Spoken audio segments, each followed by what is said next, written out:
Yes, brothers and sisters, mbalamusizaako mwenna. I hope you're good.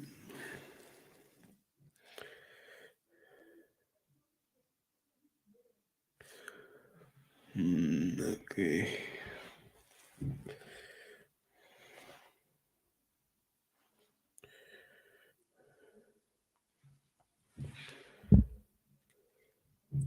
Yes, brothers and sisters, mbalamusizaako mwenna. I hope you're good. Yeah, thank God my sound is okay. And all right, I think we should start. Now, kikyembadde njagala bagamba kikyembadde njagala munansonyiwa nze obudde bwe mubadde temusuubira mwenna naye ekyokukola tewali.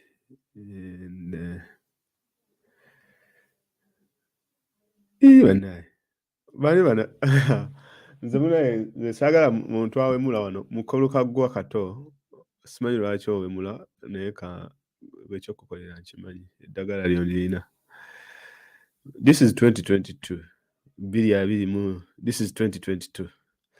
I'm not going to sigala kukkiriza abantu ba Museveni kujja kutandika wano kutumanyiira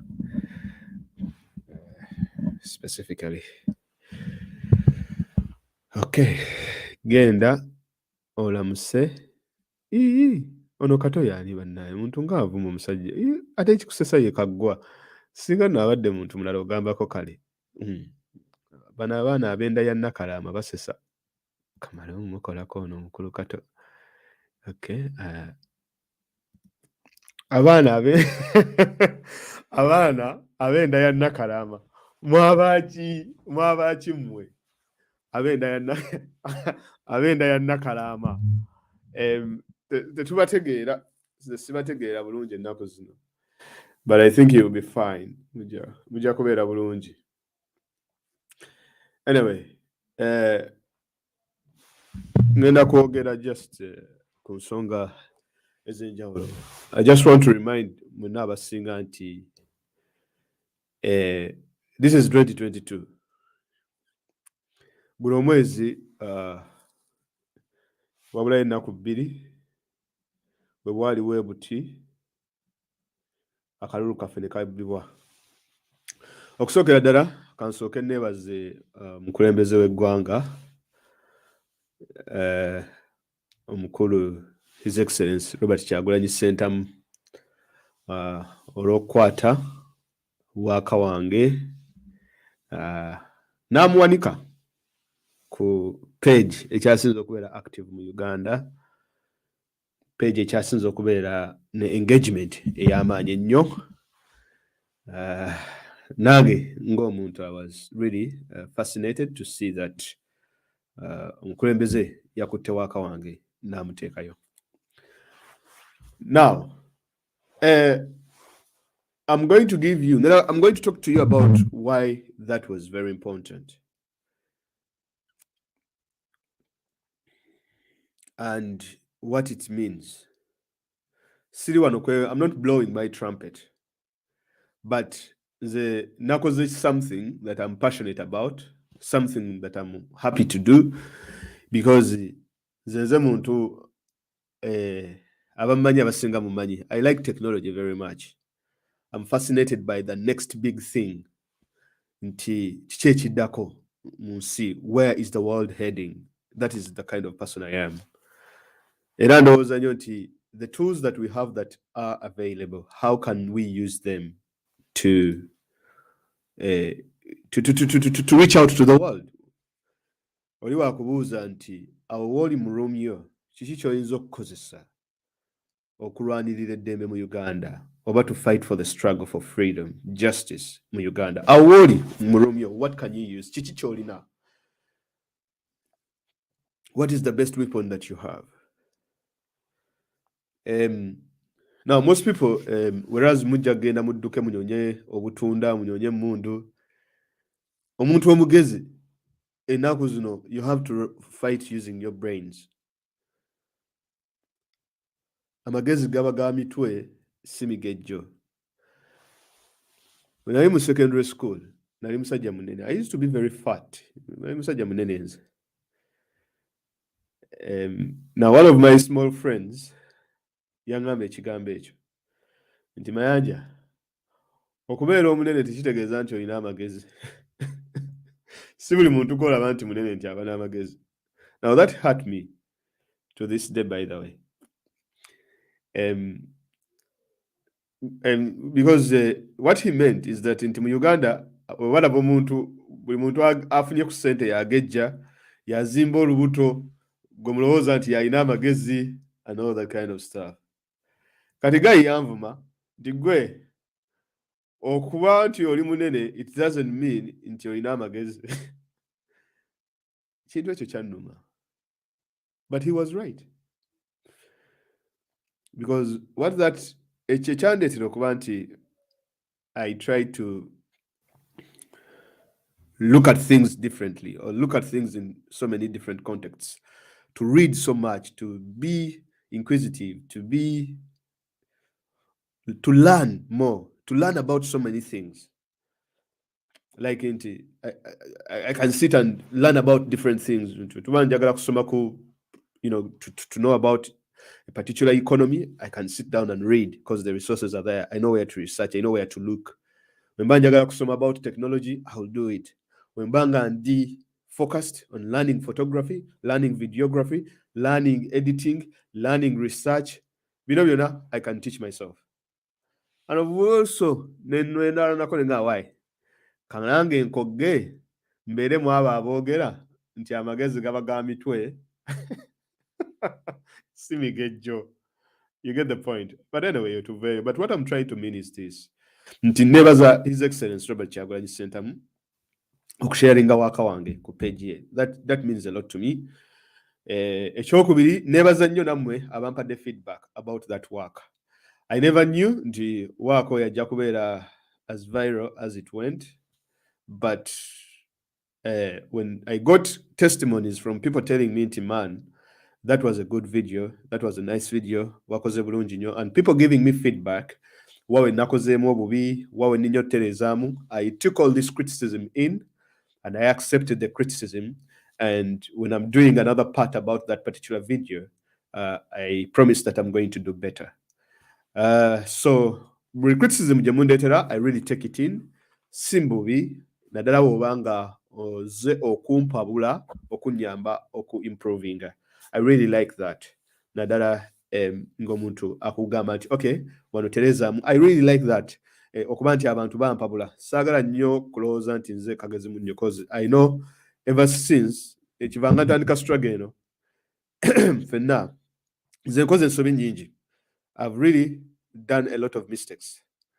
But I've always made sure that whenever I do a mistake, I have to accept I have to accept my mistakes. I have to accept I have to accept. Because when you accept your mistakes, you apologize to the people, you tell the people move on, the world moves on. People are ready to forgive. But the problem is, nti wogezaako okulwana ne bagambako Mayanja wakoze naye video teyanyumye. I also take that in video teyanyumye. But I will ask, why are you saying nti kiki ekitakunyumidde in that particular video? Nti kino bwekiti. Nti wandyagadde nkikole nti, how would you have wanted me to make it better? Byebyo ebintu bye batusomesa mu first world countries. Now, if I've gotten anything out of these countries, it is the ability to be able to take in criticism. Because criticism at times makes us better. At times, etuyamba to sit back, think about the situation, and then find a means on how to approach it. Because if I'm to take away anything from the West, that is it. The reason as to why we are fighting Museveni is because Museveni thinks he is right. Museveni thinks ye buli kyakola kye kituufu, regardless that he has drowned Uganda into debt, regardless that he has killed people, regardless that he has done everything so bad for our nation. Everything according to him is right, and everything according to him, it is justified. Now, when you reach the extent where everything that you're doing is justified and everything that you're doing you think is right, now you don't take in any sort of criticism, now you don't take in any sort of accountability, then oba tolina njawulo na Museveni at this particular juncture. So you have to learn nti omuntu oba nga omuntu akubadde criticism, take it in. Tokitunulira bubi. Ate nze njagala nnyo abantu abawukana nange, like, because those are the people who challenge me. Because someone comes naga nti, okay, guy, look here, what you did is not good. Wano walimbye, why do you think like that? No, I don't think that can work. This is what will work. And then by sitting down and discussing with this particular person where I will disagree, and then we have a discussion for as long as a very tense discussion, blows and stuff like that. But I like that sort of discussion where someone disagrees with me and we discuss it out, we punch it out. So you bring your reasoning, you bring your arguments to take up a table, to arguing out, and then we sort it out. Now, the idea of trying to cancel people when they come out and talk about a particular issue, I don't think it is ideal, especially in this particular struggle.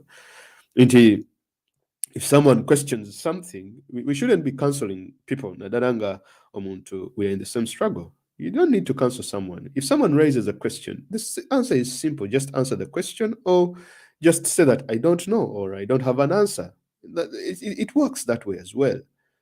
So gyetandikidde nga nebaza omukulembeze sharing our work. Now, for me as a person, that is a milestone. It's a great milestone. There's nothing more I could want from that, because if His Excellency can appreciate what I have done so far, and sagara kuchiraga nti I'm not trying to say this because of course most of you were going to ask me about it, blah blah blah blah. So I just wanted to tell you that, and also to let you know that I'm working on some other bits of work. Nina wako mulala gwe ndi mukolako ngali in that particular line. You really cracked it. All right. What's wrong? You really cracked it. All right, yeah. Wash your face, okay? Close the door.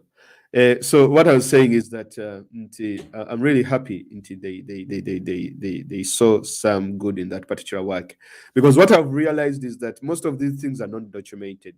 When I was talking to some people about the work that I did, they told me that, for example, okay, Colonel Dr. Kizza Besigye has been brutalized, has been beaten, and all this kind of stuff, but you don't have something comprehensive, a chiliwo that some people can always go back and look up to. And I think wherever you are, whatever you can do, if you can write, if you can do anything, do it, and let us document these things. Let these things be out there in the space of muspesiachi, technology, such that people can always go back to see this kind of work. So mukulu omukulembeze ssebo nsiimye nnyo ekyo kitulaga nti emirimu gye tukola nga bloggers, era bloggers mwena njagala obategeeza emirimu gye mukola omukulembeze agifollowinga, ekibiina kigifollowinga, era babiraba ebintu bye mukola.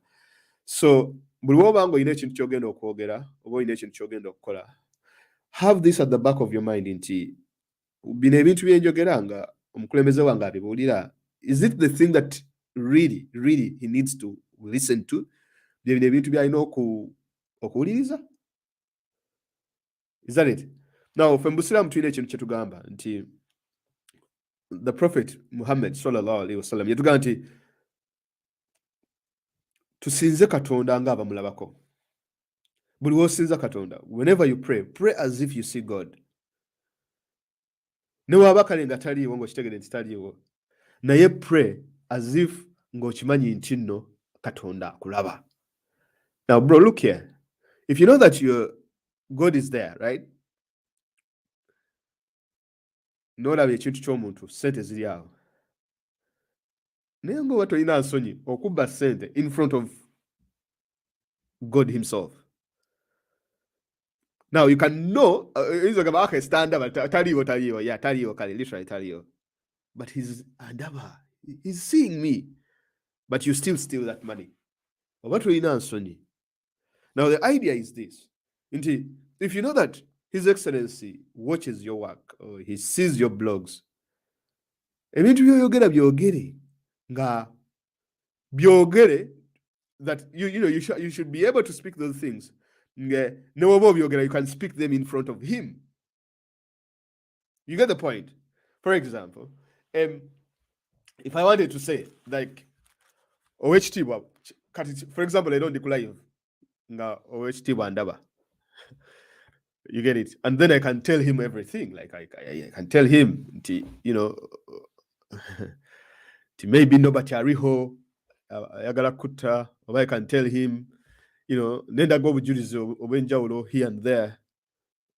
I mean, nemugamba nti Lubongo ya mugobe. I mean, would you really tell him these things straight in his face? Would you tell him, okay, onagobewe, hamani agobewe, these people should be chased away? Kintu kibere ky'Abaganda feka. Would you? So let us do these lives. Let us do the work that we are doing in the struggle. Nga tubikolanga nti tuli in the presence of our president, in the presence of Robert Kyagulanyi Ssentamu. Now, femba bloggers mulimu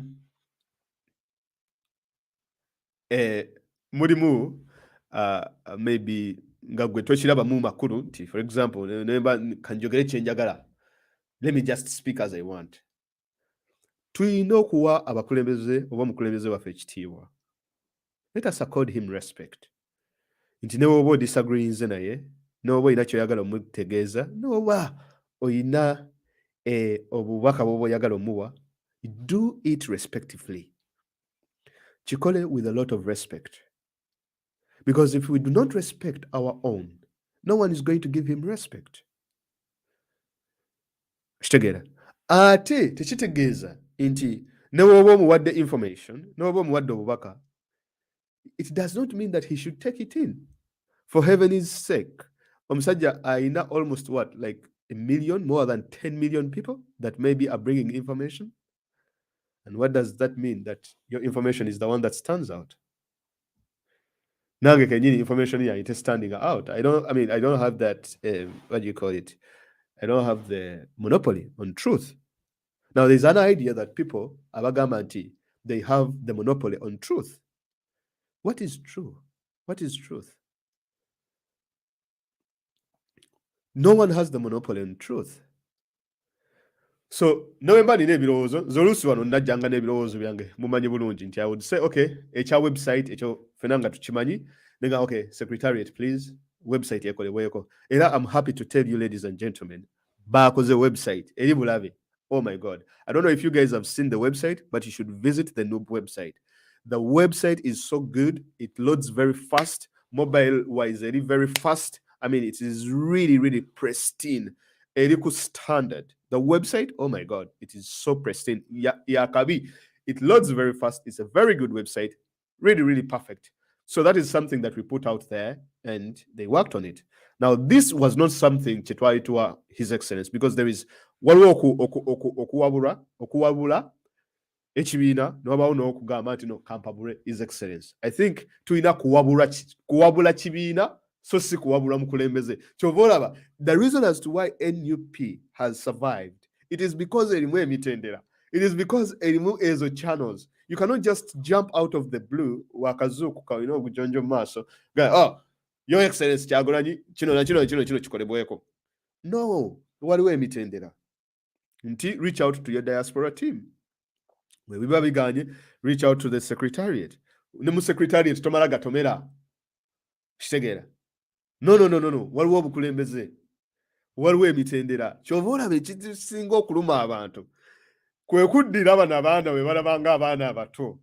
Ba Mr. Lubongoya, ba Joel Osenyonyi. All these people we balabanga abantu abatalina kye bali. Kambabulire ekintu kimu. I'm a very religious person. I'm a person who believes in religion. I'm a very spiritual person. As a Muslim, I believe nti Katonda asitula abantu n'abajja wansi eno gye bali n'abateeka ku top wano. Abantu bemuwadde mulagaya. Abantu the people you undermine in society. mu Busiramu tulina a person called Bilal. Bilal was the first black Muslim. He was a slave. Abawarabu bonna baali banyoma Bilal. Ne bagamba nti Bilal muddugavu bla bla bla. Nga mulimu n'abasiraamu mu bo abaali bamunyoma because of the color of his skin. The Prophet, peace and blessings be upon him, yakwata Bilal n'amusitula amayinja n'amugamba, okay, God through the Prophet Katonda through Muhammad sallallahu alaihi wasallam yakwata Bilal n'amusitula amayinja n'amugamba yimirira waggulu ku Kaaba oyaziine oyite bano bonna ababadde bakuzalawa abeero abaddugavu whatever color they are babenga be bawuliriza eddoboozi lyo. That is how he uplifted him. Katonda ajja ku upliftinga abantu mu kibiina kyaffe. Katonda upliftinze abantu mu nsi yaffe, mu society yaffe, n'abajja wansi eno n'abateeka ku top. Nga si be basinga okuba nti be basinga okusoma, si be basinga okuba nti be balina experience in byobufuzi, but because nti Katonda yekennyini, this is a sign nti ayagala kutulagako nti anyone ajja musitula amugye gy'amugye amuteeke ku top. Ababadde balowooza nti muli bakabi abakwata abakkakkanya abateeke wansi. That is what is happening. Mbadde mpuliriza oluyimba lwa Paul Kafeero ng'ayogera ku badongo. N'agamba nti Paul Kafeero yagamba, he said these words nti he was happy to be a musician. Kubanga edda buli omuntu we yazzanga omusango baabavumanga nti laba omudongo ono. Nga ne bwe baalinga basoma mu universities baabayitanga bamusiru ddala MDD. Kati laba Katonda wasitula omudongo. Laba Katonda wasitula course ze twali tuzalawo e Makerere zimusiru ddala n'aziteeka ku top. Kati ekyayinza ovuma omudongo nti oli mudongo. Mwe mulowooza lwaki Bobi Wine in the entire world, why do you think he has a lot of people drawn to him? It is because fe Bilal, fe tweraba mu Bilal, fe abasiraamu abaddugavu, we see ourselves in Bilal. Buli bwe bakwata Bilal ne bamuteeka ku Kaaba ne bamugamba yaziina. I see myself in Bilal. Bilal represented me in the future. Bobi Wine has represented the people, abantu be baali basinga okuzalawa mu society. In Rome, abantu be baali basinga okuzalawa be baali nga bakazanyiikiriza. Abantu be baali basinga okuzalawa be baali nga abantu abazanyanga circus and all these other people. Those are the people. They were the lowest of the low. Naye Katonda abayimusa. George Floyd. Mumulabireko. You go and look at George Floyd. Musajja yali anywa njaga biki. But the world has changed because of George Floyd. Bamukuba bukubi masasi. I can't breathe. And the entire thing changed. Katonda yayisiza kwoya. Kakati ekintu kyengezaako bagamba kye kino. Nti mu kibiina abantu we mutakkirize nti Katonda alina abantu basitudde n'abasukkulumya ku mmwe, mugenda kuzikirira. You're going to vanish out of the blue. Mujja kuzalawa musigale nga muzalawa. Let me tell you one thing as to why these nations are still way ahead, why these nations are succeeding. Barack Obama yagenda okujja mbukulembeza, I think he was in his early 40s. Nenga atula ne bajjeno ba America abali myaka ensanvu. Nga Obama was the last man to take a decision. A young man seated in a chair mu Oval Office. Nenga he's the last man because of the trust abanansi America gye bamuteekamu. Very young. Nigo wandi yosuubidde nti Army Chief of Staff, the Joint Chief of Staff, Banya America, Obama, Akana Kato, Chakagina Kona Musko, Chakarwana, Kona mu Afghanistan, China, where Yarwan Yutaro, Obama to Musana, and you to collect Kutum Joe. Singakati America is on fire. That is the reason as to why African governments are not developing. That is the reason as to why African countries are not developing. Because most people think that they are far more superior. They are far more nti bo basukulu mu nnyo n'okusinga abalala. Nti fe Abaganda tuli b'amaanyi nnyo n'okusinga tribes endala. Fe Abasiraamu tuli b'amaanyi nnyo n'okusinga tribes endala. Fe Abakristaayo tuli b'amaanyi nnyo n'okusinga amadiini amalala. No, even in Islam, fe Musiraamu batugamba the prophet, peace and blessings be upon him, I think it's in the Quran or somewhere, don't quote me, naye batugamba, do not abuse other people's religions, do not attack other people's religions. Temuvuma ddiini z'abantu balala, temuvuma ddiini z'abantu balala, temuvuma bakatonda b'abantu balala. Do not do that. Don't. No, olina wabamusamize, leave them. The best you can do is to call them towards Islam.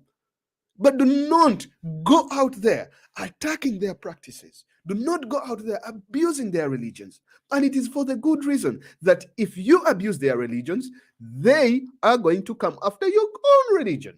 They are going to insult the prophet, peace and blessings be upon him. They are going to insult your God. Will you be happy? No. Leave them in peace. Temuvuma ddiini z'abantu. Temuvuma mawanga g'abantu. Don't do that. Don't. Because when they will also turn against you. And yet you can all work together for the best of the country. You get it? So buli we mwesukkulumya ne mugamba nti ffe Abaganda, ffe ab'amaanyi mu Uganda.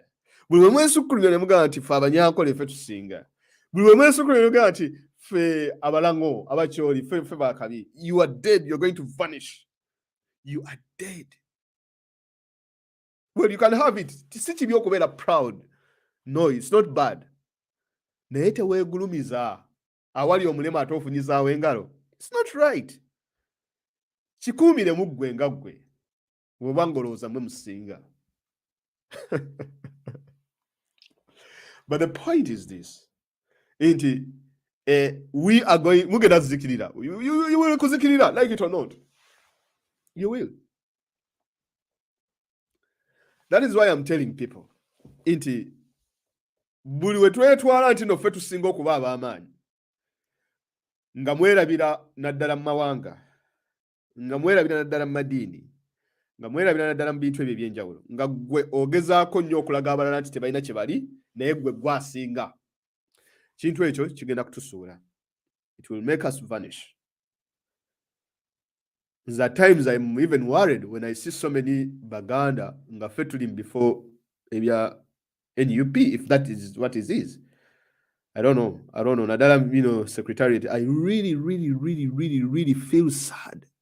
Nga ndaba Abaganda tuli bangi. I sit back and go, now it's not good. You know why? Exactly 1 year ago, Museveni has been trying so much to make People Power a Uganda party. To make People Power corner it and take it back into history, especially NUP. Okujifuula a Uganda political party by saying this is Chomvamula abasinga bagiyita Kabaka yekka. Why do they call it Kabaka yekka? Because fena tukimanyi bulungi nti we twatuuka okulonda abakiise mu parliament ya Uganda yasooka KY ababaka abaali bava mu Buganda, they were supposed to be elected by the Lukiko. Hence the formation of the Kabaka yekka party. Now, the reason as to why DP did not take Obukulembeze, it is because that Kabaka yekka made an alliance with the Obote's UPC from the north, and then they got the majority, and that's how the Kabaka became the president, remaining with the Nasigaza Ekifo Obukulembeze w'eggwanga, then Nasigaza n'ekifo ky'obwa Kabaka, and then Obote became the prime minister. You get it? And then from that point on, DP Nebanga is taking the back seat. So the reason as to why other tribes are worried about, because why Museveni wants to corner us into that particular identity is to make other tribes feel, look here guys, bano bali mukufa ku bintu bya Buganda byokka. And look here, I swear to you, if we do not fight that thing of tribalism, what they are going to say now is they are going to start saying that bagala kufuula Kabaka president oba bagala kufuula Kabaka bagenda kitandiko okisaasaanya mu Uganda nti bagala Kabaka wa Buganda yabaafuga Uganda yonna. That is what is going to happen. And then you will hear people mu bifo ebyenjawulo abava mu bifo ebyenjawulo ebya Uganda nga bagamba nti Bobi Wine ayagala kuzza Kabaka abeere president wa Uganda yenna ffenna atufuge. Now, me as a person as well, I know very well nti woleeta Kabaka omulala tukufuga nga si Muganda, of course, okufuga Baganda. There's a problem with that, right? There's a problem with that. Kati, what that means is that is a very, very deadly precedent. The only way we are supposed to fight this is if we have elements within us that are promoting this kind of narrative. So if they are promoting that kind of narrative, then you have to hit it hard.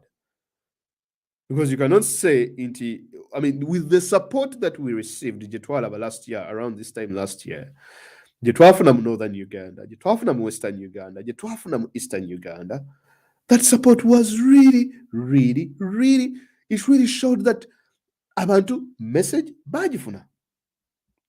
But the thing is that Museveni is cornering us. Okutufuula just for us fetuli a just Baganda party. The party yafe just ya Buganda wano, Baganda. You get it? Now there's people who argue that yes, we need federal. We shall do federal government, blah, blah, blah. There are people who argue all that kind of stuff, right? But the problem with that, at this particular juncture in time, it is only self-serving to the people that are promoting that notion. It is not serving nationalistically. It's really nationalistic. It looks more like a Buganda thing. It doesn't look more like a national thing. You see the problem of governance in Uganda but for a very, very long time. From the point that Uganda were to have independence. And that's a very big challenge. Now, I can blame Obote for bringing the military into Uganda's politics and destroying the rule of law and constitutionalism. But the problems of Uganda as well, we should understand that they did not start with Obote. The problems started with how the state was crafted. That is where the problems started. Because even the British themselves did not they did not sort these things out. They just left Bartleka in a mess. They just threw everything to us, and they were like, "May God be with you." That is where the problems start. And I know by creating these nation states, by then they were young states and stuff like that. Because someone would have argued, Naganti, okay, Mutesa the first, King Mutesa, had asked for Buganda to be a separate state. Uganda, Buganda, because also maybe the point of contention was because Mutesa had said in Tineda, look here, guys, it was signing in 1900. 1900 reflected that Uganda was a state. Buganda was a state. For us, what we want to agara statehood. To agara NCA yafe ya Buganda. Now, for the British, of course, they were not having any of that. They had already drawn their boundaries, and then they had to, to kubikwasaganya mangu awo ne bakwata bakabaka abalala ne babagamba kakati mugende mu sorting. From the get-go, there was a problem. There was a problem from the get-go. So now, how do we rectify all this past? Another way to still, of course, because this point of governance, we are at the issue of governance still has to be, it has to be sorted from that point on, because how do you prevent the military into coming into mainstream politics? Because Obote made things worse. What Obote made worse was to use the military, because that was the first time that the military in Uganda was used to usurp power and take power out of the legitimate government of King Frederick Mutesa II by the help of Idi Amin. That is after Daudi Ocheng had told them to account for Congo, him and Amin. Because Obote was not a military man. But because most of the people had come from the north in the Ugandan military, so he asked for the help of the military after Mutesa had told them to leave Buganda land, because you see that, right? You should leave, vacate the land of Buganda. So Obote asked for help from Amin. Later, that is where everything went wrong. That is where we find ourselves today. Inti, whenever things failed, oli yaleetanga majje ng'asigulawo majje. Obote yaleeta amajje mu byobufuzi bya Uganda. And that's where everything has been very, very poor. So how do you take the component of the military out of state politics? Can you separate the military and politics? Whatever happens, the Maje should not enter into politics. Whatever happens, that I think should be the first point that we have to tackle as a nation. If at all we are to succeed and to reach the level of politics of countries like Kenya, because you will hardly even know any general in the Kenyan army. Why? You don't know any generals in the Kenyan army. You don't know any generals in the okay, the generals are there in Tanzania and all these other countries, but it is the Kenyan police is renowned. Because the Kenyan police, it will be hard for the police to take over power, but it is easy for the military to take over power. So you have to separate the military and take it, because that is the first mistake that Mr. Obote, President Obote, did, to get the military and use it okutwala obukulembeze. So buli mukulembeze yaddako yamanya nti okay, Obote waba akikozesezza nange nja kikozesa. And so Amin did the same to oust Obote out. After Amin, nabo ne bakozesa ki, nabo ne bagenda ne bamuyeekera Amin ne bamuggyako. Yusuf Lule comes. Yusuf Lule akola ebyekisiru, nabo ne amagye ne gaddamu ne gamusiguukulula. Wamala okumusigukula ne baleeta Binayisa QC. Binayisa naye ntebe ewooma n'agezaako okutabula amagye, wagezaako gatabula naye ne bamutwala nga kaguddeyo. Bamutwala nga kaguddeyo, then ne mugenda mu kalulu. Mwagenda mu kalulu, what happened? Still, ono Museveni oba naye yaliko mu magye, naye n'agenda ekintu n'akisiguukulula. Chobola, for me, I laugh when people say, Museveni tavaako na kalulu. We should do, people want to go to the bush. And I don't, but I can't, for me, I can't be part of the bush. Because it will just take us back to point one. That is where it is going to lead. Have more people die, then bring in a bloody, come through bloody means. Go and read. The reason I was always asking, because for me, I reached a point of being sold on that particular idea.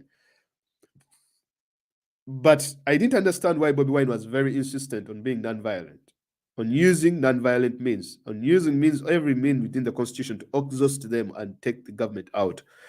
Every means is in the constitution. I was working, why does he insist on this particular point? But I found out that he has been consistent on that particular issue.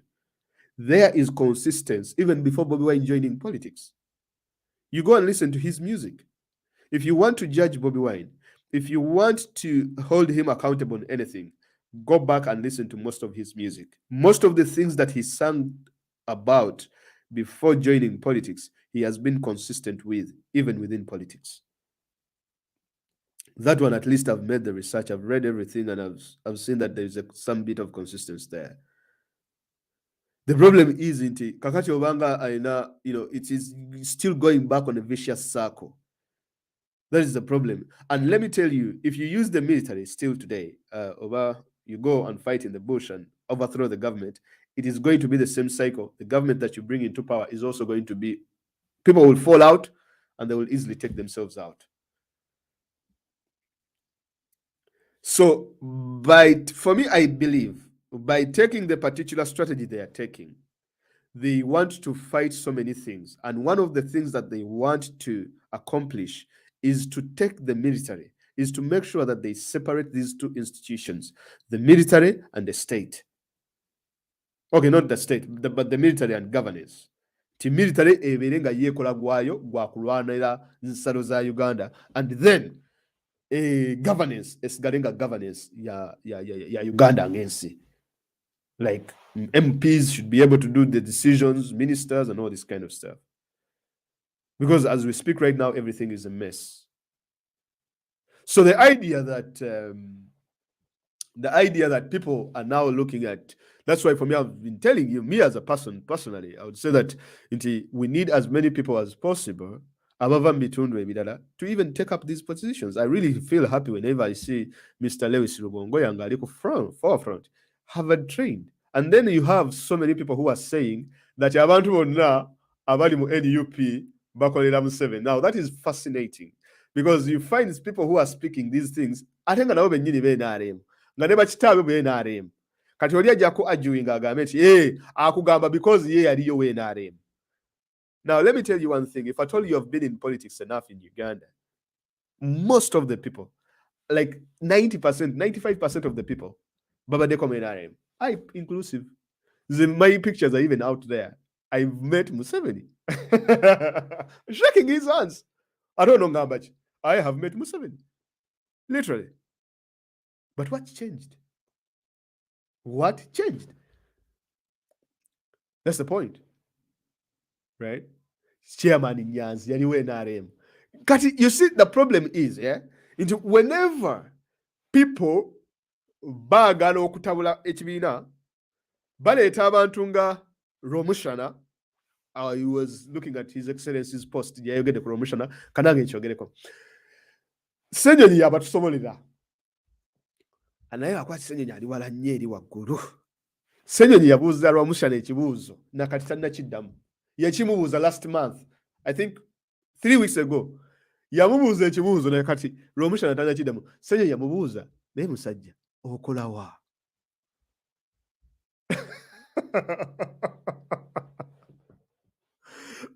Okola wa? That's the idea. Like, Okola, where do you work? Romushana had no answer. Okola wa? Ozunga ku TV ne radio kuva ku Monday paka Sunday. But where do you work? Ovumya Bobi Wine buli kyagezaako kukola ekyo tekijja kukola. Alunakaba. Simanyi Alunakaba NRM Alunakaba.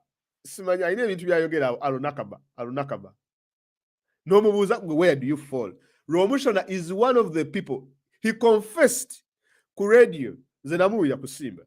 Confessing ng'agamba y'omu ku bantu aba organizinga ebibinja by'abavubuka ebyakuba Ssemwogerere nga bagenze eyo campaigninga mu Western Uganda eyo Saidi Zembalala. Y'omu ku ba organizinga okumu-blockinga nti tebajja mukkiriza kugendayo. Romushana oyo, he knows. He's one of the people. So he's one of those violent people aba state.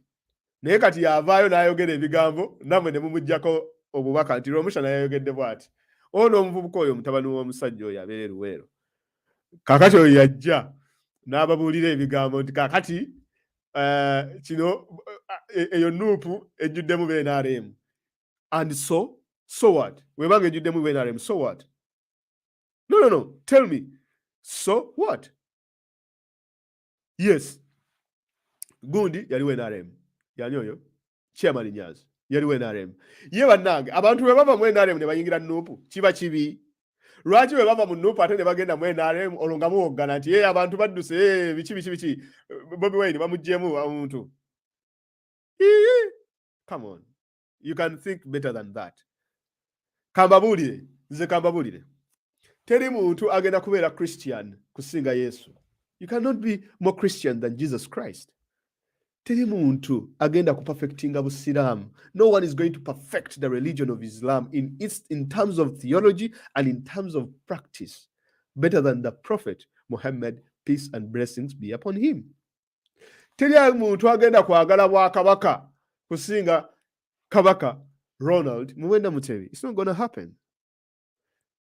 Teri muntu agenda kwagala kibiina kya National Unity Platform ne People Power what do you call it? People Power movement okusinga His Excellency His Excellence Robert Kyagulanyi Ssentamu. Let us break it down. What do I mean with this?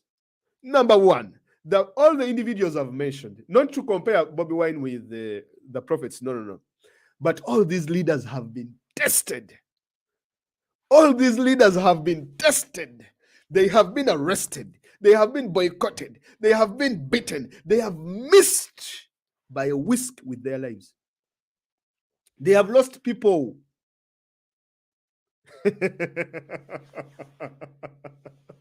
teri agenda kwagala pate na kibiina kusinga Bobby. Tekiriyo. Nze tebankubirangako bantu bange. Nze tebankubirangako, tebansibangako lwa kibiina. I've not lost people that are close to me. I haven't even been tear gassed. Sagala bintukeko kuba simanyi if I can even remain strong ku bigezo ebifaanana ng'ebi. Kati ng'oleeri olinga jjanga gamba nti ekyo ekibiina kyonna kyonna kijjudde beenaaleemu oyo Bobi Wine awedde. Come on, really? Yesu baamukwata ne bamuteekako engule y'amaggwa according to the Christian theology. Ne bamukuba emisumaali mu mikono, ne bamukuba emisumaali mu magulu, ne bamukuba kibooko y'envubu. Kuba kibooko y'envubu. Mukristaayo ki gwe baali bakubye emiggo egyo gye baakuba Yesu?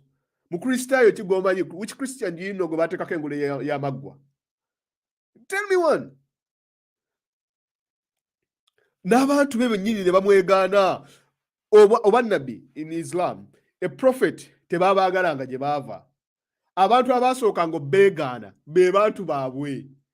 Muhammad, peace and blessings be upon him, his own people rejected him. Moses, his own people rejected him. Yesu, his own people rejected him. Bobi Wine, his own people are the ones fighting him.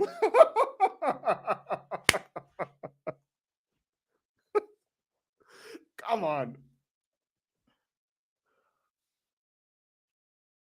His own people. Singa no babosnike otimu babadde boogera oba bagundi ogambako kale.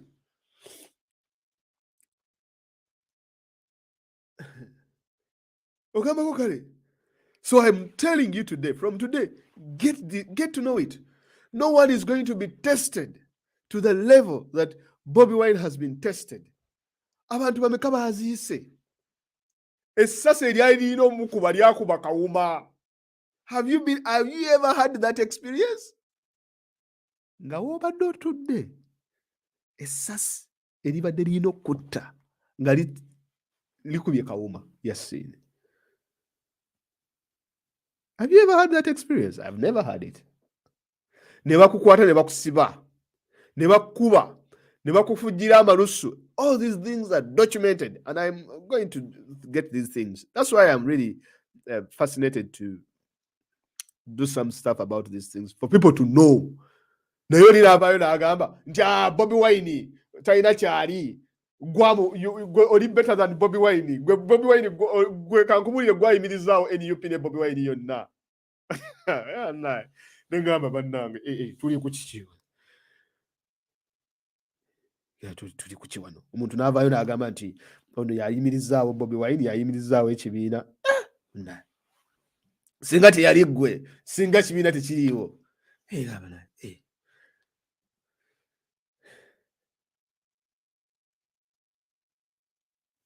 So the idea for me, I believe, for me personally, I believe no one is going to be tested the way Bobi Wine has been tested.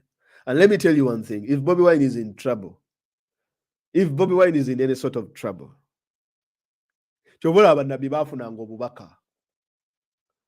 Owulira? Kati ekikusesa abantu bamanya abantu ab'NRM abali mu NUP. Naye okumanya NUP ngezi, okumanya His Excellency mugezi, okumanya People Power ngezi, abali mu NRM nga bakolera NUP tebabamanyi.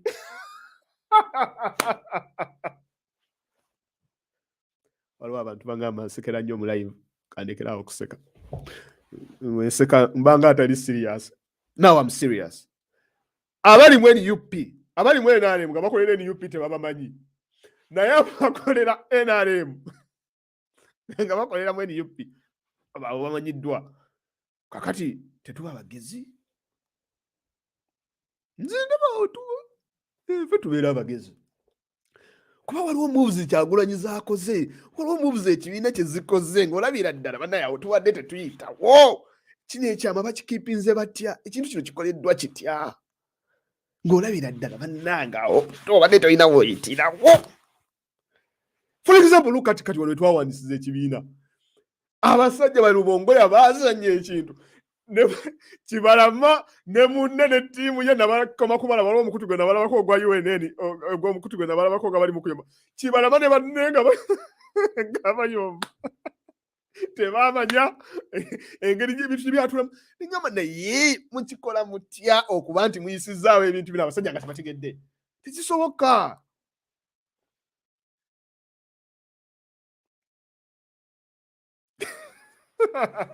Kyobala ebintu ebisinga bino twetaaga nnyo okukozesa obwongo. We need to use our brains. We need to use our brains.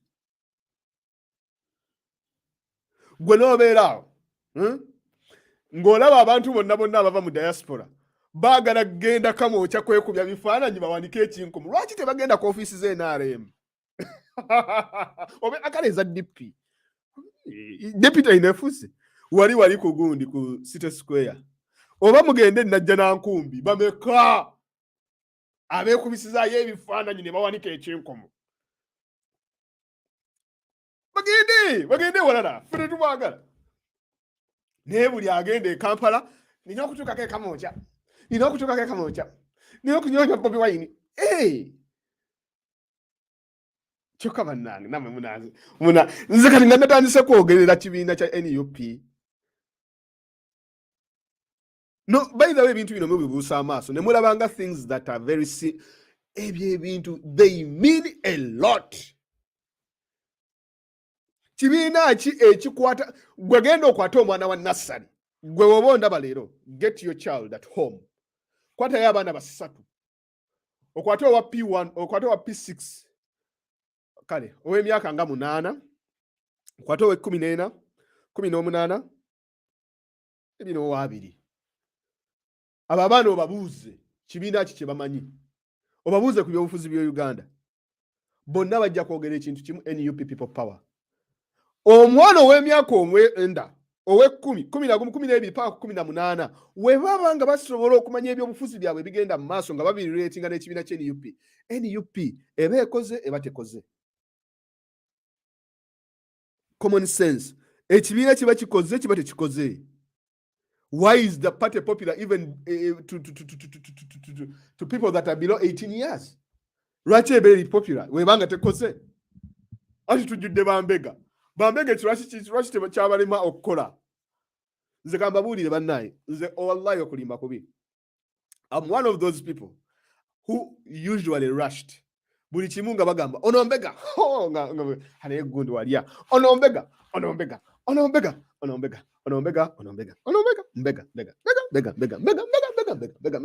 kati buli omu essaawa zino bw'obanga owagira NUP weetegeka erinnya lya Mbega. Mayanja Fazil Mbega, Claire Uganda Mpega, Baumukawa Kayaga Mbega, Patricia Sewungu Mbega, Geoffrey Kirunda Mbega, Elizabeth Owabobi Amason Mbega, Maxi Peter Mbega. Mwetegeke erinnya eryo. Caroline Power Mbega. Okuleka bano abatu abakubatiza obwa Mbega bo be batali ba Mbega. Nze we mba ndi Mbega. Obanga nkolera Muhoozi obanga actually Bobi Wine yennyini agamba ku Freedom Show yatugamba Muhoozi yali badewe naye we bamugambako ebintu bya kitawe byakola Muhoozi n'amukyawa Bobi Wine. Bobi Wine tells you that. Shitegera Muhoozi yali badewe. But that was in the past. Omuntu ajjayo Muhoozi. Kambabulire nabadde nkola research ku Muhoozi ina video gye ndi mumukolako. Muhoozi akyasedde okuviirayo ddala mu public n'atandika okwengaginga abantu. It is this time. Taata n'omwana balwanyisaani Kyagulanyi gwe twayitanga omudongo gwe mwayitanga omuyaaye omukubi w'amasada ayasoma musiru ddala. Kati baganda baffe abasoma amateeka waliwo n'abasoma Bible ne bazikukkamu bazisoma mu Lulatini ne bazisoma mu Luganda ne bazisoma mu Luzungu ne bazisoma mu nnimi zonna era ne baba boogera bakootinga Bible. Kakati ate abo be bajja ne babawa hadiisi bo beeraba nti no be basobola okubeera mu bifo by'aba Bobi Wine nga n'ekyoba ne bafuna abakongozi. Mumanyi omukongozi? Do you know what omukongozi is? kati ssebo abo be batubuulira ekiri mu NUP be batubuulira nti kaakati ekiwambe kiriwo ekiti naye nga newe omugamba mbuno kale tunnyonnyole ku statistics za social media kiki ky'omanyi ku social media ye kyamanyi kumuteeka kamera mu maaso ne bamurekodinga naye nga ne ku social media talinaako yadde n'ekyapa ono mukadde waffe Jemba singa aba waakusoma kiraamo ayinza ogamba omugenzi talina akawunti gy'alese kebe ya Twitter oba ya Facebook baamukoleranga nkolere ku simanyi TV bagiyita batya ku YouTube kati ssebo oyo mbukati yajja n'ababuulira nti kaakati bannange ono ye mbega ono ye mubbi ono oyo nze okulimba kubi nze nakola ensobi nyingi nga mpayiriza abantu bonna nti bambega mu kibiina buli MP gwe bayogerangako onombega nengamba naye waliwo ekitali kituufu kamba buli omuntu yenna agenda kutulyamu olukwe Bobi Wine amumanyi kyova olaba mugayi teri muntu agenda kwagala struggle kusinga Kyagulanyi information yonna gy'ogenda okuleeta ku social media naye egenda okutuukako nga his excellence Kyagulanyi yagifunye dda mwendo mukyali ku obwo mwono simanyi yabbye emmamba ono yabbye omutwe gw'engege ono yabbye omutwe gw'empuuta simanyi ono yayiye butto w'empuuta obwo bwe muliko omusajja olaba afuna information eri international kuva mu donors mwe mulowooza Kyagulanyi his your regular person gwe mubeera naye awo do you think inti he's just your the reason as to why he keeps the posture he keeps is to fit in and to stay humble kubeera nga mmwe kubeera nga ffe okubanga ali approachable kitegeera essimu zaafuna mwe mulowooza Jamaica eri gye yagenda yonna mu Washington gy'abadde atabaala Germany Saudi gundi bagitayo batya eno Zimbabwe Ghana all these countries do you think he has mulowooza yabadde agendayo yekka no abadde agendayo yekka lwaki mwogera ku abo ne mutayogera ku bana abalintana kale mwogere ku birintana kyova olaba nti obwongo bw'abantu abo ng'abo abakootinga Bible abo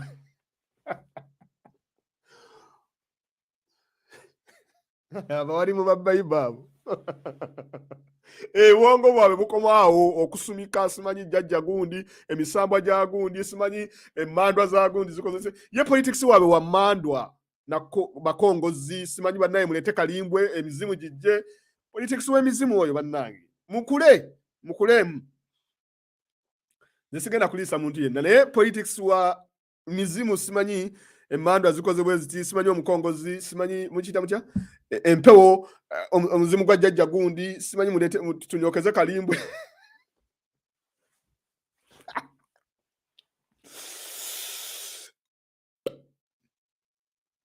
oyo politics wa kalimbwe nze namu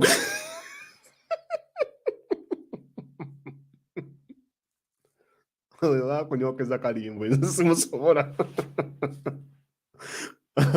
musimanyi bayite empewo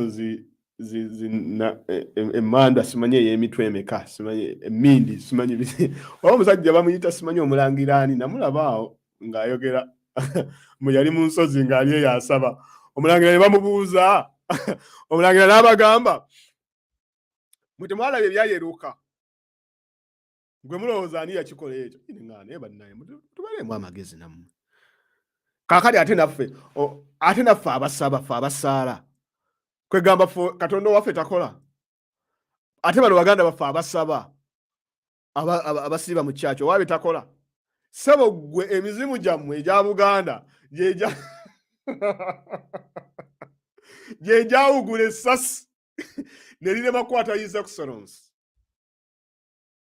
kyokka bannaye naye omusajja ono emizimu gye gyekinje ennaku zo gyeka gye gikola ennyo naye emizimu gyaffe egyedda nga gyali mu tutaasa emizimu egyo gyeka gisosola kakati nze my worry is nti abantu bwe nga byebyo ebintu bye balimu ennyo nti emmandwa akakoboza simanyi egundi bikoze bitya tuli mu buzibu bw'amaanyi nnyo we are in very big trouble really really deep trouble ezemmanda zikakoboza simanyi nze era temubindeetera wano. Like, do not tell me even that crap. Bano abazungu abafuze ensi bazifugidde ku mandwa.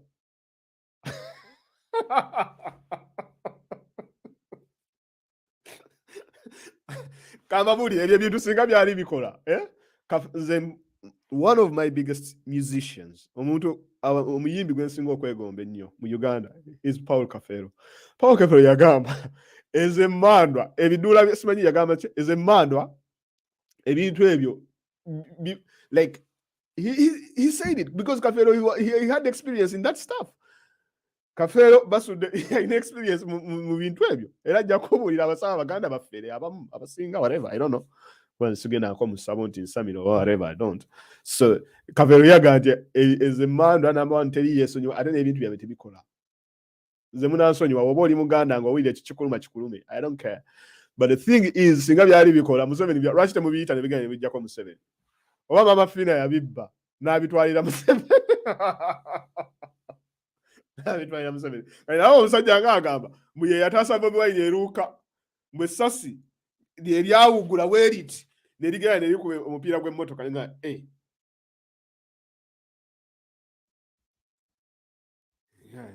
omusajja ono alina amaanyi agatali ga bulijjo. Anyway, tuveeyo.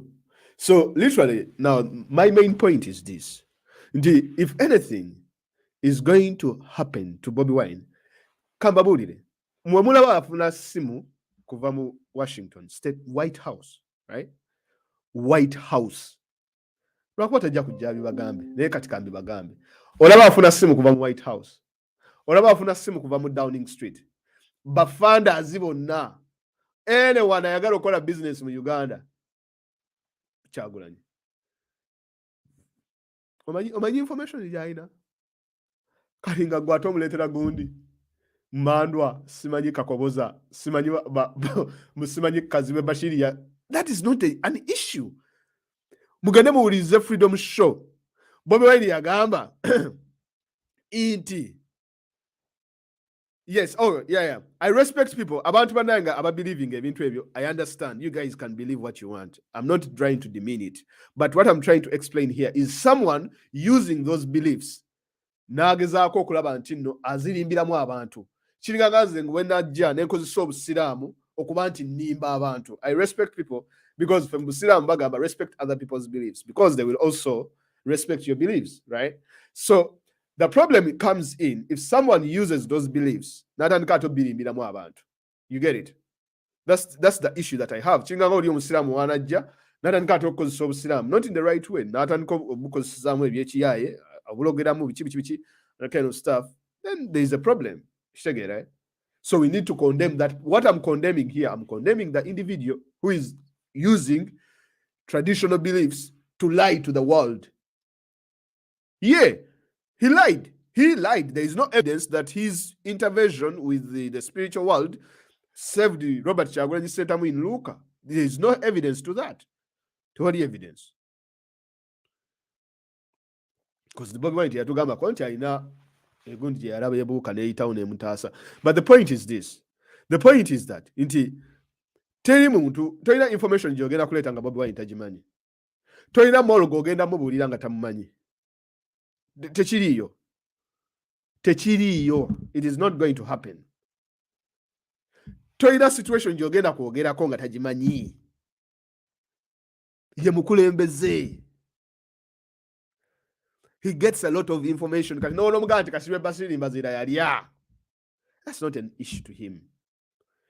The wider issue is kubanga Bashiri n'ogamba nti yalya nga ne mu meeting tatuulamu waliwo bakolera final decision weekolebwa singa abantu bano abali kambabuulire waliwo ekintu kye tuyita leaks. Wogenda mu White House ofuna abantu abaleakinga information for their own purposes. Oba mu Downing Street. People leak information. But the thing that in people NUP tetunafunayo any sort of leaks. Tetuina leak. Information doesn't leak in NUP. Rachi information teleakinga. It means that the secrets are tightly guarded. It means that the secrets are tightly guarded.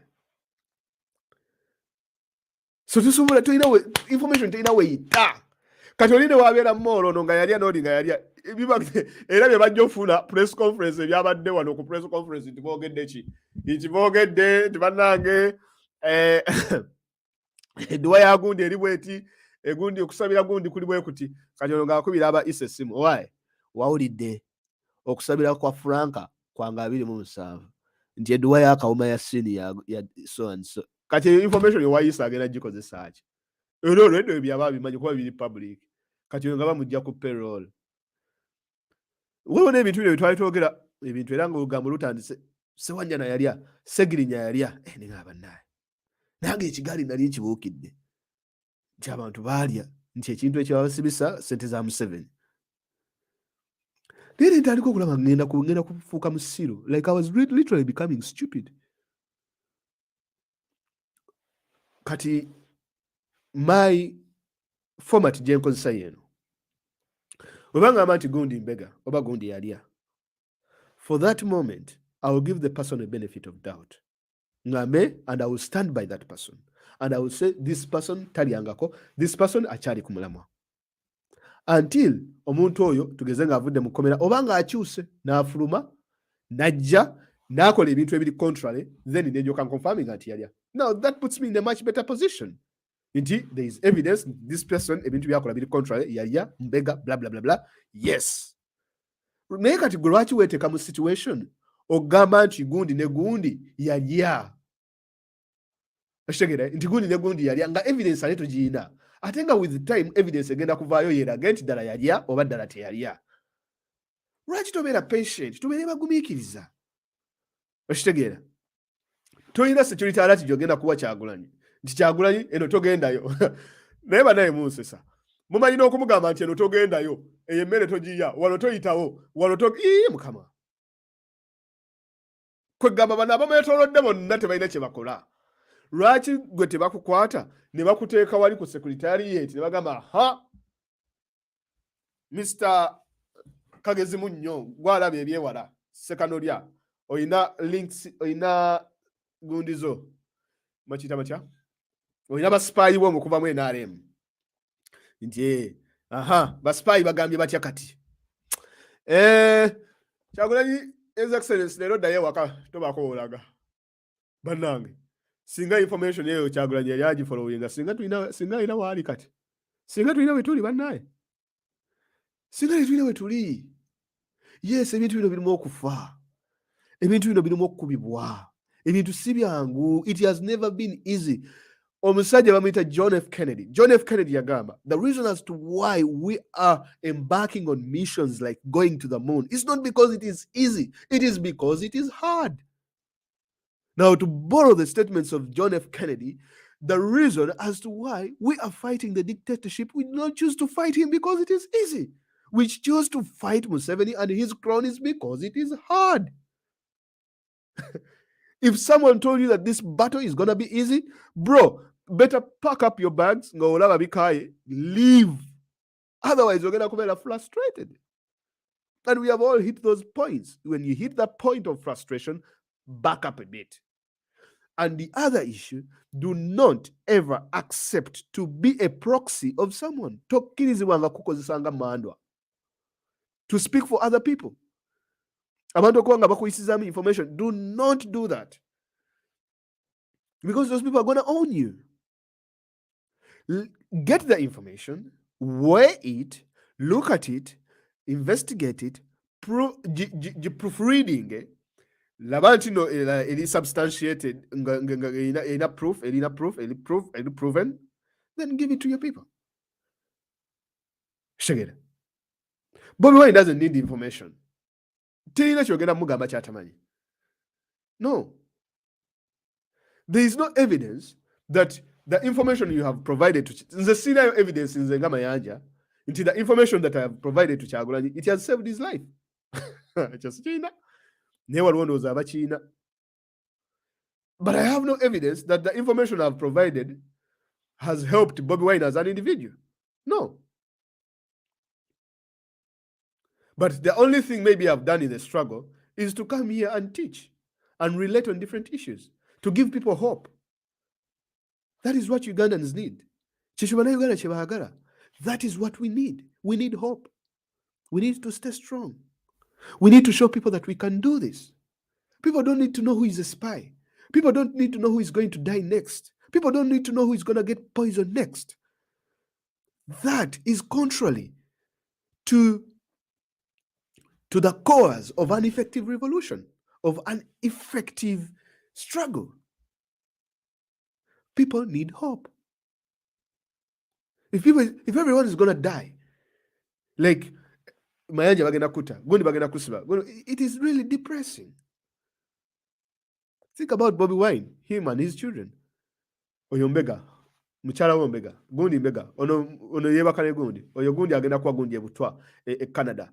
Oyo ariho ayagala ko kuba bomu. Muchala wa Nubian Lee akute abbi ensawo, akwata mu nsawo ya babi. Be careful. Be careful. Don't do that. If you make a mistake, apologize. Simple. If people have questions, answer them. Answer the questions. You have a platform. Period. You'll be exonerated. Abantu, they do not want to know who is going to die next.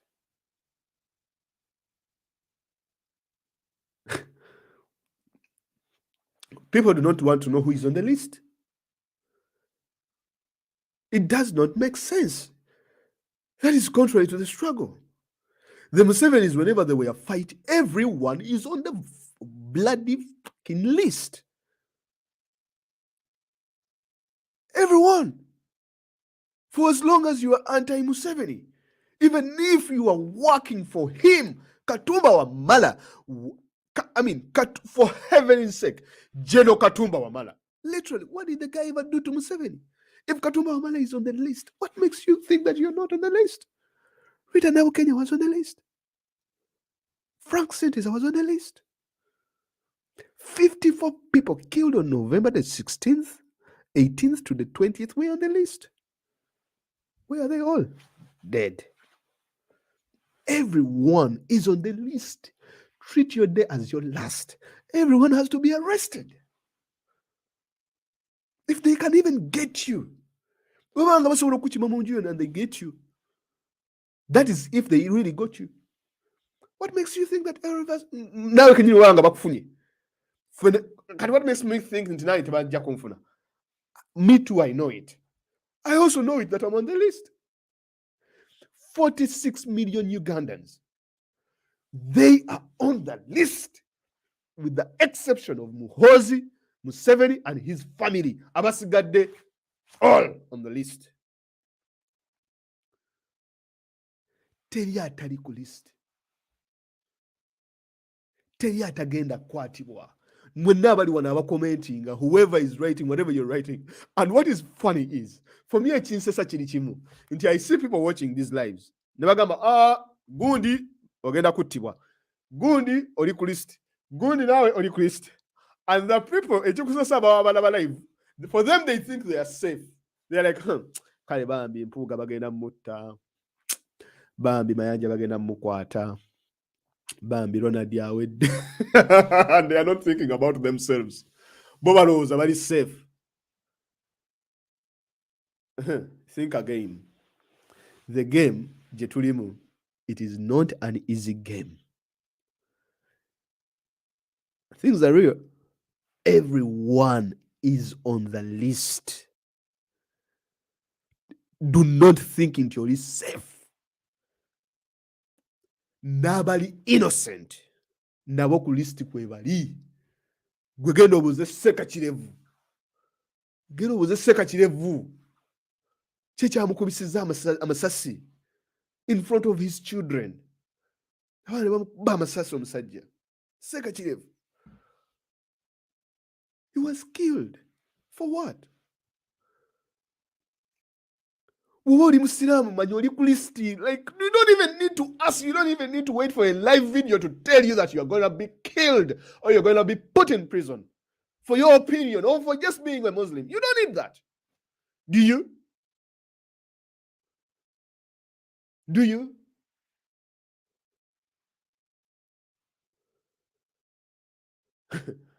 Do you need to be told it? For as long as you said, people power, our power, NUP, for as long as you say you're already a target.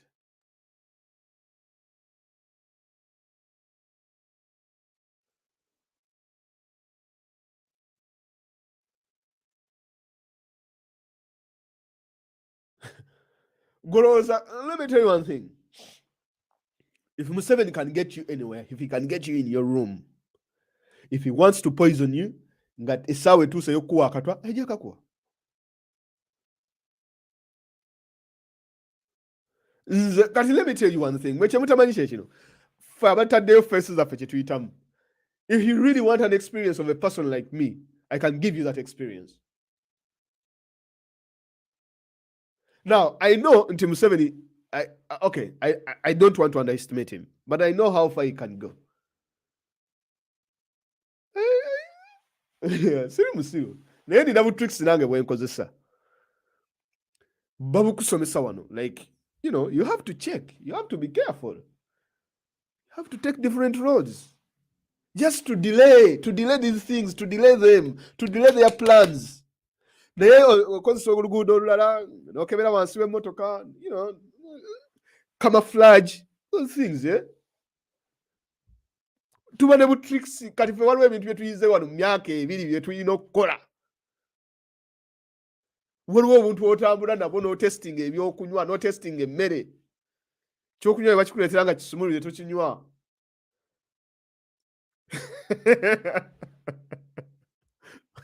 Oliwe essimu zino ze bamala gakuba. Simala gakwata nkuvuma nsooka na kuvuma gwe gwani, what are you stupid? Biki. Naye nkuvuma and I see your reaction.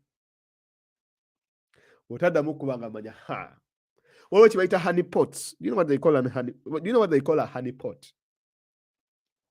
Honey pot kwe kutega omukazi. Akuweza ka message. Tadeko ka profile picture. We know those things. We are careful.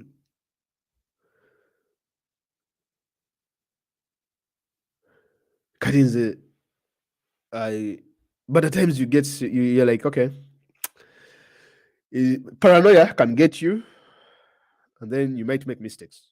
But what I wanted to emphasize is that Chicho. Kale, mukwesimu, aina kyayagala okuteesa tuwulire.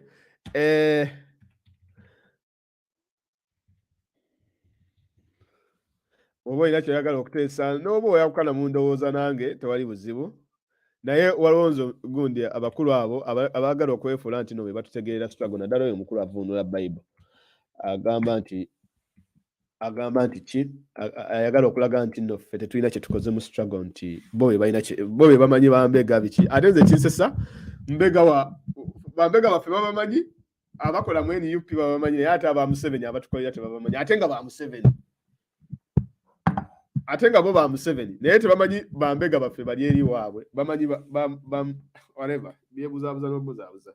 Okay guys, woba ekyo oyagala okuteesa. Okay.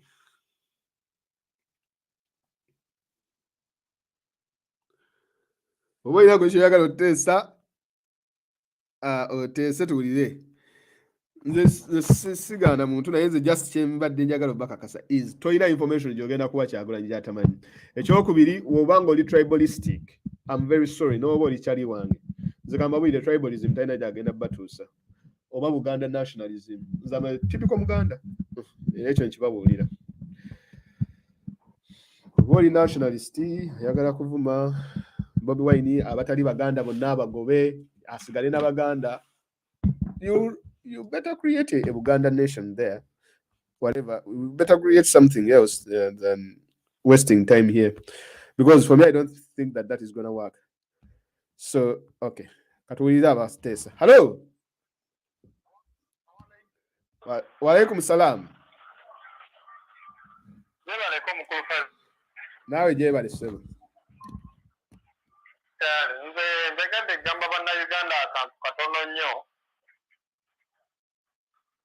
Nti mu kaseera kano ke tulimu tugezeeko okweyambisa obwongo bwaffe, tweyambe buli omu ategeeremu, tulekere awo okwagalanya ebintu byonna mukiza biki kubanga akaseera ke tulimu embeera yesuso w'omulamu abaana bangi tebazzeeyo ku masomero naye olya batudda ku discassinga mboozi simagundi twewala ebintu ebitukyamuukiriza tutegeerere eddala ensonga gye tuliko nti yakwenunula buli omu oli target waliwo omukyala gwe batta ku kavidiyo ke walaga aka 3 killings aka BBC ye yali avugana mmere ye bw'aba oyo yattibwa kati olowooza akuba essimu ewafazira akuba essimu ewaawa kitegeeza nange ndi target kati kitegeeza okuŋŋamba mbugundi ogenda kufa tekirina mawulire kubera akaseera kaba tekannatuuka oba okunkwata ne bansira si mawulire so bannayuganda tutereeze obwongo bwaffe tumanye kiki kye twagala bwe tuba tuli bakusakisidingamu eno embeera kubanga buli muntu yenna gwe bw'oba olaba vidiyo bw'oba okola ki oli target kasitoba nga tuli mu nasaako y'abali abantu kati gwe bodda mu bino n'odiscussing ensonga mbu gundi yalya fine bw'aba yalya mu ddwaliro mulimu eddagala lwaki gwe tomubuuka n'okontinue wiisinga n'omufuula topic bw'aba alidde tetumubuuke tweyongere maaso it's the only way we are succeed. Alaikum warahmatullah. Salamu alaikum.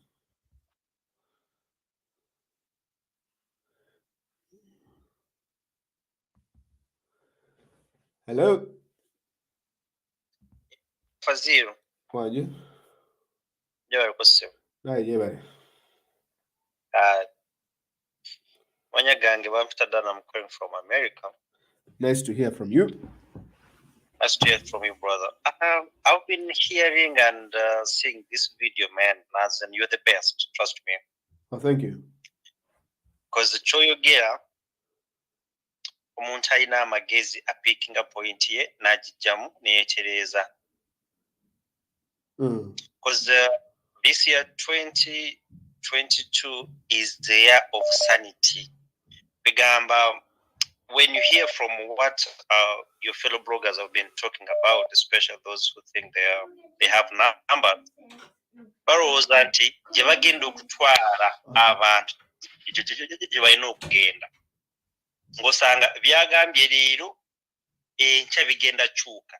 So you find they're putting people in a zigzag way whereby now the followers don't understand who they are supposed to follow and what they are supposed to do. I'm sorry, my Ugandan is very poor. No, it's alright. You can use English as well, anyway, so no problem. Yeah, something I can say thank you is because you've tried to bring the general view of how bloggers are bringing their things on table, and of which I would urge all those fellow bloggers to know that if you bring anything on table, let it be something that is going to help the struggle, not to destroy the struggle, and not to distort what the president has been emphasizing on. Because there is no way you're going to tell me, like you said, you're giving security alert to the president, who has people even inside NRM themselves. I don't know if you're getting my point. Yes. The president has people in NRM themselves. ISO, DISO, he has people in there.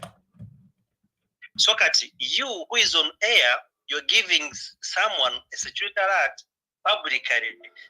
As in, if you listener, can't you just really ask yourself, how do you give someone an alert on air where everyone is listening, everyone is looking at you? So it's a time whereby Ugandans should wake up and really know that we should bring sanity to the struggle, and whoever gives information, sieve before you conceive the information. Sieve fast. Omanye information umuntu no jump a day. Tufu. Era bweba ntufu, what should I do with it? Nae bandwagoning is the one that is destroying the struggle. Otherwise, Mr. Faziru, whoever's new, I follow you on YouTube. Man, you're the best, and thank you for your good work on the struggle. I really appreciate you, brother. All right, thank you very much, bro. Thank you very much indeed. And Happy New Year. You too, please.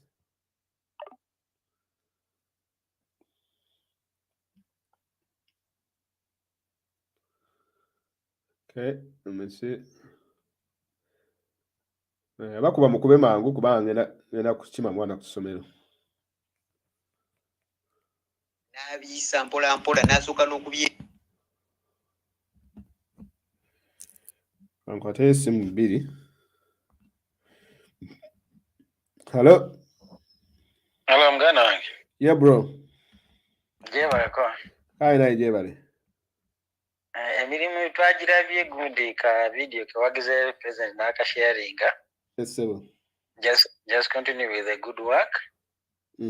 Naye nze amagezi ge mbadde njagala okuwa abantu waliwo abantu simanyi babeerimbika mu NUP ne batandika okuvuma FDC batandika okuvuma gundi Dr. Besigye mbu yali ng'azannyira Museveni buzannyo baleetawo kugamba mu forces of change baleetamu enjawukana kati waliwo n'abantu abawagizi ba FDC abali stonch kati balaba ng'omuntu avuma nze ndaba Dr. Besigye is a giant mugundi mu struggle naye kati abantu abamuwagira nawe balaba nga aba NUP bamwatakinga. I don't know if they are stooges oba they are real NUP supporters ne bava ku kigendererwa eky'okwatakinga dictator ne badda ku FDC ne bavuma Dokita azanya buzanyo akola ki asimanya galawo simanya Museveni aleme kuvaako nze ekintu ekyo kinyiiza nze nali mpagira nnyo Dokita nze kyanyiizaako nti Dokita kugaana kudda mabega wa president wa Bobi Wine kyekyanyiiza kubanga ekyo kino twakisamba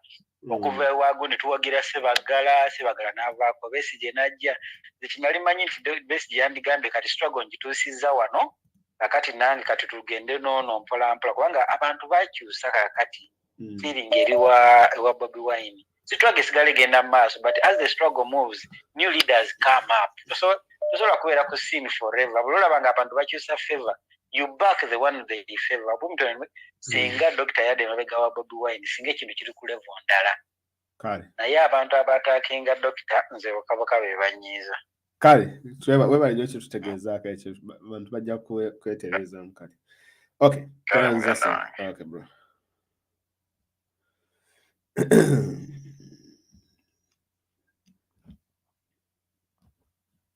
hello. Yes, please.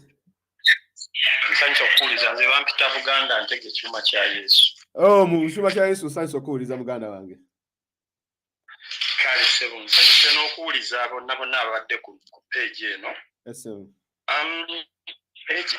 Ekintu kimu kye njagala okusooka okubuulira abantu baffe. Yes, sir. Nti baagala nnyo ebintu bye tuyita ebya parapase.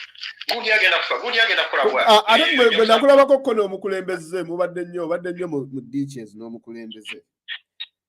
Yes. Bw'otandika programs eziri educative bwezi. Yes, sir. Some people don't understand them.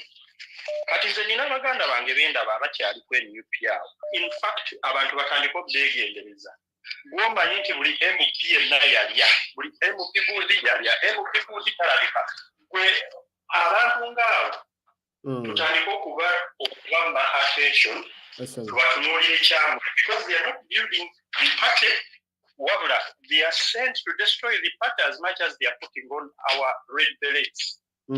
Oba kitegeeza bw'oba omanyi nti omuntu azimba ekibiina tajja public abaganda tugamba nti ebyomunju tebitotola ffe tulina ensobi nnyingi ze tulaba abantu baffe ze bakola but we are not going to come out publicly ku social media oba simanyi naye abamu baba skiminga sente kati nze njakuwa example nga mmaliriza bweti nina omuntu eyukkaawo I don't want to expose that person naye ekintu kyeyali akola tekyali kituufu yampa 13,000 teyazimpa naye yazinsuubiza nangamba kyoba kya Yesu engeri gy'oli bodyguard w'omukulu olwono nga nvuddeyo ndi Kenya engeri gy'oli bodyguard w'omukulu ate tubadde tukulaba gw'oli nekyagulanyi bw'onaayogera ensonga eno abantu bangi bajja jikkiriza yes kati gw'oyinza okuba lubongo yatomwagala oba yakutama oba gw'omulabamu ebituli but this person was trying to lure me into a deal ampe $pound 3,500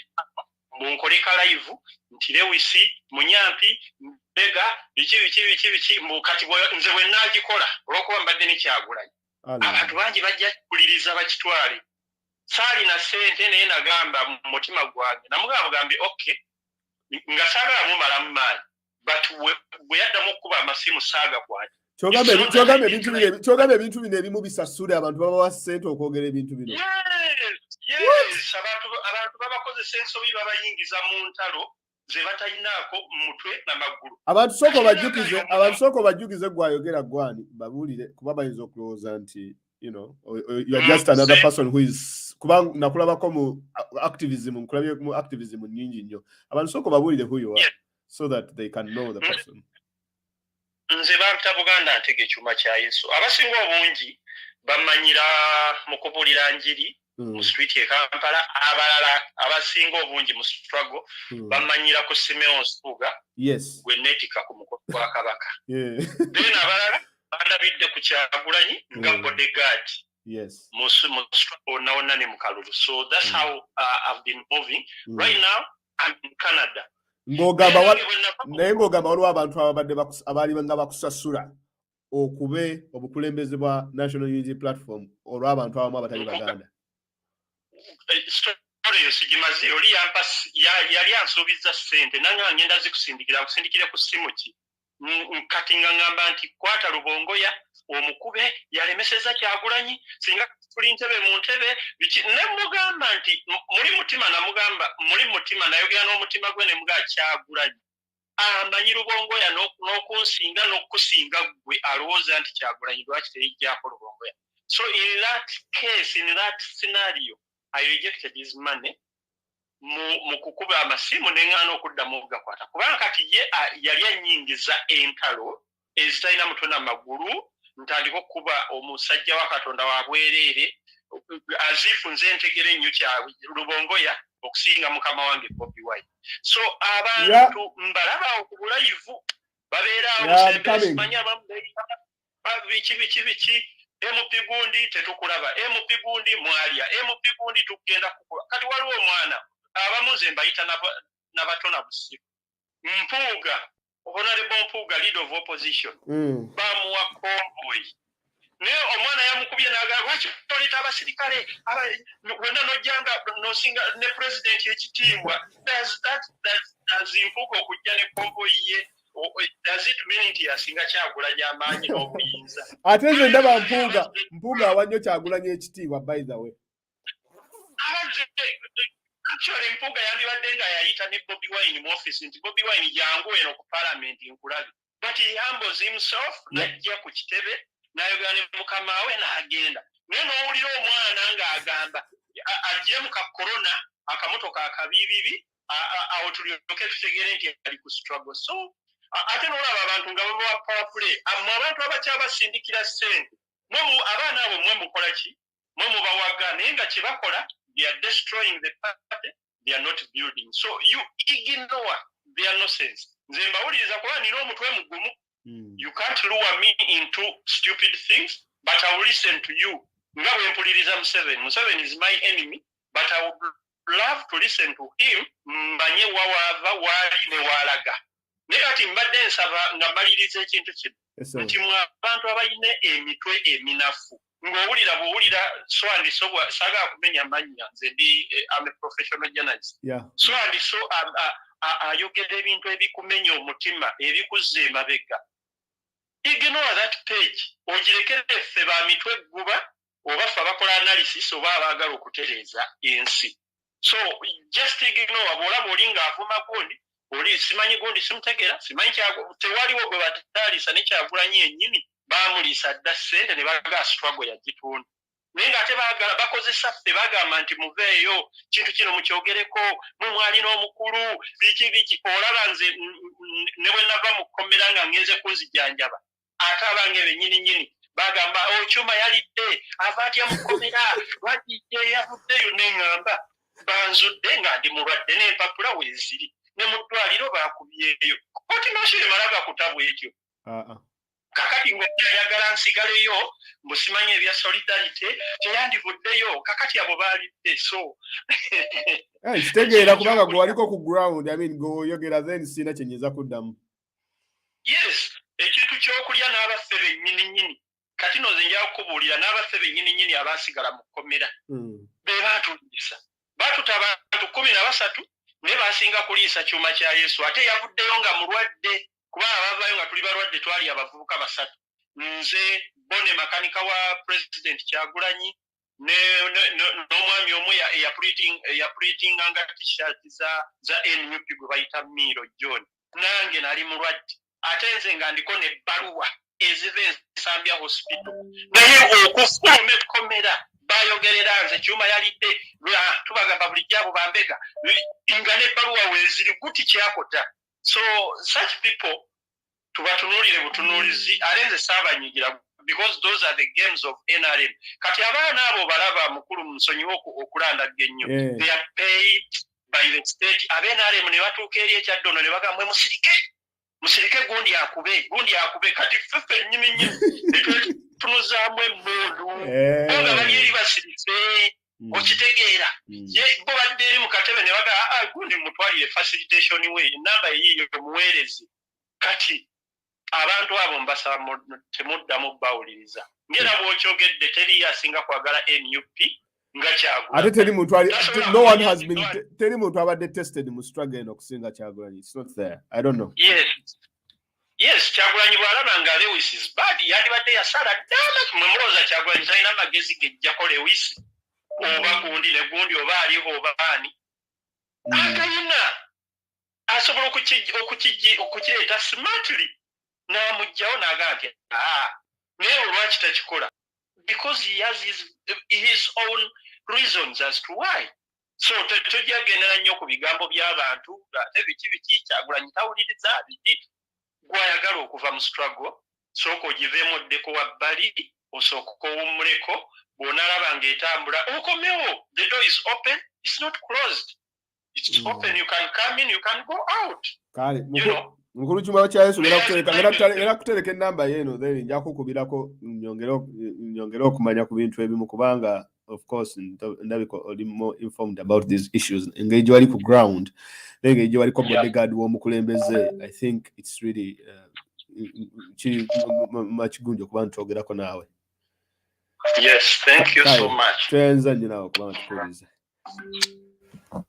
Bale kansoke maro genda okukima omwana ku ssomero then I'll be back shortly. Thank you. Kankomeo.